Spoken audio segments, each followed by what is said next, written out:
दोस्तों स्वागत है आप सभी का बड़ा निवेश यूट्यूब चैनल पर। इस चैनल पे मैं आपके साथ अक्सर एक्सचेंज करता रहता हूँ ऐसी कंपनीज के स्टॉक्स की इन्फॉर्मेशन जिन कंपनीज के स्टॉक्स ने अनयूजुअल रिटर्न्स बनाकर दिए हैं।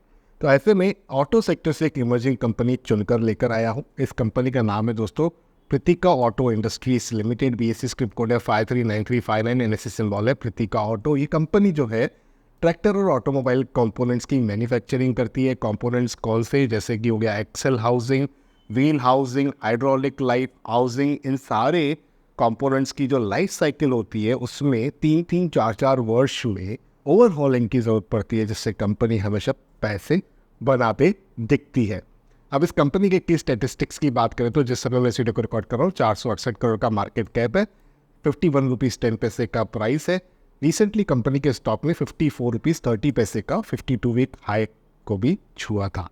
52 वीक लो की बात करें तो 13 रुपीज़ 10 पैसे का, और इसी के आसपास के प्राइस पे एक बहुत ही बढ़िया डील मिल गई कुछ लोगों को, जिसकी चर्चा ना थोड़ी देर में आपके साथ बड़ा निवेश पर ही करूंगा। स्टॉक के पी की बात करें तो 37.9 का है, बुक वैल्यू 18.4 की है। डिविडेंड एक्सपेक्ट ना करें, क्यों ना करें? क्योंकि यहाँ पर 108 करोड़ का कर्जा है, लेकिन इससे चिंता वाली कोई बात नहीं बनती है, क्योंकि यहाँ पर डेट टू इक्विटी रेशो जो है वो 1 से कम ही है, तो ऐसे में घबराने की ज़रूरत नहीं पड़ती है। ROC ROE दोनों ही पॉजिटिव है दोस्तों।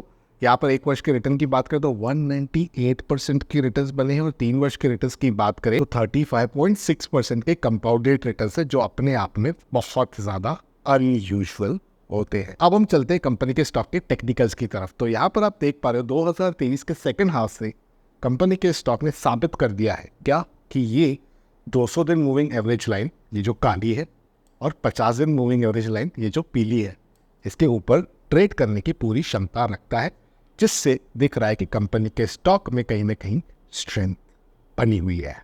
अब मैं आपको बताना पसंद करूंगा कि कंपनी ने रिसेंटली अपने क्वार्टरली नंबर्स को भी पब्लिश किया है, यानी कि दिसंबर 2023 के नंबर्स को, जहां पर कंपनी ने 70.83 करोड़ की सेल्स को रिपोर्ट किया। पिछला क्वार्टर सितंबर 2023, वहां पर कंपनी ने 93.70 करोड़ के सेल्स को रिपोर्ट किया, तो ये नंबर तो कम हो गया। लेकिन दिसंबर 2022 में क्या था?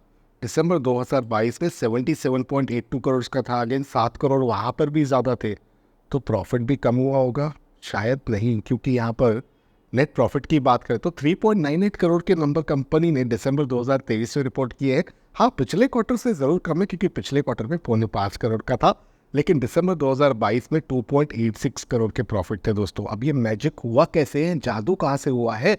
ये जादू हुआ है ऑपरेटिंग प्रॉफिट मार्जिन परसेंटेज की वजह से। यहाँ पर आप देख पा रहे हो कंपनी ने 16.41% के ऑपरेटिंग प्रॉफिट मार्जिन परसेंटेज को हिट किया है, अचीव किया है। वही दिसंबर 2022 में ये मात्र 10.82% का था, सितंबर 2023 में 13.03% का था। लेकिन देखने वाली बात यह है कि बढ़ते जा रहा है, बढ़ते जा रहा है। तो इससे दिख रहा है कि कंपनी अपनी प्रॉफिटेबिलिटी पे ज़्यादा फोकस कर रही है, वॉल्यूम पे नहीं। प्रॉफिट ज़्यादा बनो, मार्जिन ज़्यादा मैं यहाँ पर रखूँ, गालेबाजी जिसे कहते हैं ना, उसमें माहिर होते दिख रही है। लेकिन शेयर होल्डर के लिए अल्टीमेटली गोल ये है कि कंपनी जो है नेट प्रॉफिट अच्छा बनाए, वो कंपनी ने यहाँ पर बनाकर दिखाया हुआ है। अब इस कंपनी के शेयर होल्डिंग पैटर्न पे आप देखोगे तो यहाँ पर आप क्लियरली देख पा रहे हो कि 65.80% की होल्डिंग प्रमोटर्स के पास है, 4.09% की FIIs के पास है, बाकी जी पब्लिक के पास है। तो इसका मतलब FII और प्रमोटर की होल्डिंग देखें तो मुझे कहीं ना कहीं स्टेबिलिटी लग रही है होल्डिंग पैटर्न के हिसाब से, अगर हम इसे इवोल्यूट कर रहे हैं तो। अब इस कंपनी को कवर करने की वजह क्या थी? पहली तो एक इमर्जिंग कंपनी थी, ऑटो सेक्टर से काफ़ी टाइम से आपके साथ किसी कंपनी की चर्चा नहीं करी थी, एक रीज़न वो था। दूसरा रीज़न एक इंपॉर्टेंट नोटिफिकेशन आया हुआ है दोस्तों, यहाँ पर एक्सचेंजेस के माध्यम से ये हाथ लगा है, मेरे 10 फरवरी 2024 को आया था। यहाँ पर कंपनी की ना एक एक्चुअली बोर्ड मीटिंग हुई थी 10 फरवरी 2024 को, जहाँ कंपनी ने अपने क्वार्टरली नंबर्स को पब्लिश किया, जिसकी चर्चा मैंने आपके साथ कर ली। उसके साथ कंपनी ने अप्रूवल भी दिया, यानी कंपनी के बोर्ड ने क्या अप्रूव किया पता है? 10,27,000 वारंट्स को equal number of equity shares पे कन्वर्ट किया जा सकता है। कॉल आप में नहीं कर पाएंगे ना, क्योंकि यहाँ पर 16 मार्च 2023 को ये स्कीम आई थी। मतलब ये कंपनी ने राइट इशू निकाले थे, जहाँ पर कंपनी के बोर्ड ने 10,27,000 वारंट्स, ₹2 की जिनकी फेस वैल्यू और ₹19 पे मात्र वारंट्स के जरिए इशू किया था। और यहाँ पर जो नॉन प्रमोटर और पब्लिक कैटेगरी है उनके लिए ये इशू था, प्रेफरेंशियल बेसिस पे था। जिनको भी अलॉट हुए ना उन्हें 18 महीने में कन्वर्ट करने होते हैं, वो सारे जो वारंट से इक्वल नंबर ऑफ शेयर्स में कन्वर्ट हो जाते हैं। कितना अमाउंट तब कंपनी ने लिया था पता है? 1,46,34,750 ओनली।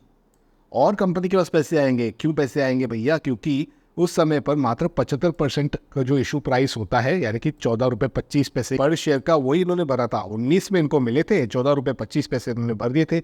और जो रिमेनिंग 25% है, 4 रुपये 75 पैसे, वो इन्हें अब भरने हैं, यानी कि 18 महीनों में भरने होते हैं, तो अब भरने हैं। उसके बाद वो चाहे तो कभी भी इस दौरान ये भर के अपने वारंट्स को इक्वल नंबर ऑफ शेयर्स में कन्वर्ट कर सकते हैं। यानी कि अगर 10 वारंट है तो 10 शेयर हो जाएंगे, 1000 वारंट है तो 1000 शेयर्स हो जाएंगे। और अब तो शेयर के भाव 51 रुपये तक पहुंच चुके हैं। लेकिन इसमें कंपनी का ये विन विन सिचुएशन क्या है कि 4 रुपये 75 पैसे की जो राशि है वो कंपनी को प्राप्त हो जाएगी, जिससे कंपनी के बैलेंस शीट में और ज़्यादा कैश आने की संभावना है, जिससे कंपनी अपने बिजनेस एक्टिविटीज़ को और अच्छे तरीके से यहाँ पर एग्जीक्यूट करते दिख सकती है। ऐसा मेरा मानना है, मेरा ओपिनियन है। ऐसे किसी प्रकार की बाय सेल की रिकमेंडेशन ना समझे। इमर्जिंग कंपनी रिस्क बहुत होता है, मुझे आपका रिस्क प्रोफाइल नहीं पता है। बड़ा निवेश यूट्यूब चैनल पर मात्र इमर्जिंग कंपनीज का एक्सक्लूसिव कंटेंट आपको मिलता है, लेकिन इसे किसी प्रकार की बाय सेल की रिकमेंडेशन ना समझे। किसी भी निवेश का जो फैसला है वो आप अपने रजिस्टर्ड इन्वेस्टमेंट एडवाइजर के सलाह से ही लीजिएगा, क्योंकि शेयर मार्केट पे बहुत रिस्क होती है। चाहे आप बड़ी कंपनीज में इन्वेस्ट करते हैं या छोटी कंपनीज में, पैसा खोने का डर यहाँ पर हमेशा रहता है। आपका रिस्क एपीटाइट कैसा है, आपका इन्वेस्टमेंट बिहेवियर कैसा है, उसकी जानकारी मेरे पास नहीं है। तो आप ज़रूर अपने रजिस्टर्ड इन्वेस्टमेंट एडवाइजर के सलाह से किसी भी निवेश का फैसला कीजिएगा। लेकिन अगर आपको इसी तरीके का कंटेंट पसंद है ना, तो बड़ा निवेश को सब्सक्राइब करें, बेल आइकन को दबा दें, वीडियो को लाइक कर ले, शेयर भी कर ले।